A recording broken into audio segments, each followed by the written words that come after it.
रोजच्या रोज बाई भाजीचा वैताग. काय भाजी करा, काय भाजी करा. काय नुसतं भाजीचं टेन्शन. सकाळ असली टेन्शन, दुपार झाली टेन्शन, संध्याकाळी टेन्शन.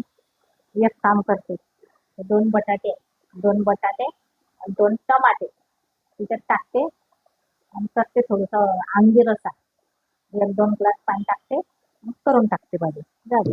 काय चाललं का तुझं? काय बडबड सुरू आहे? अहो रोजच्या रोज भाजीचं टेन्शन. सकाळ दुपार संध्याकाळ काय भाजी करा, काय भाजी करा. खाणाऱ्याला नाही पण करणाऱ्याला टेन्शन असते ना. काय करते मग? काय करू, हे 2 बटाटे 2 टमाटे टाकते ना. हा अगं असं काय करते ते? बटाटे नको करू बा, ते गॅसचं धंदे काही मला आवडत नाही. मग अगं ते आंबे आहेत ना, त्या आंब्याचा रस कर, कांद्याची भाजी कर, छान होते.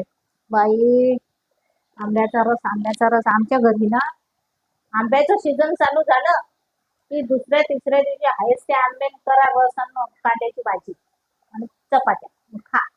लय आवडतं. तुमच्या घरी आहे का बहिणी हो असा प्रश्न? आंबे आले की तुमच्या घरी सुरू होते का आंब्याचा रस आणि कांद्याची भाजी? हा सांगा बरं बहीण, न कमेंट करून. आंब्याचा रसच होतो का तुमच्या बी घरी?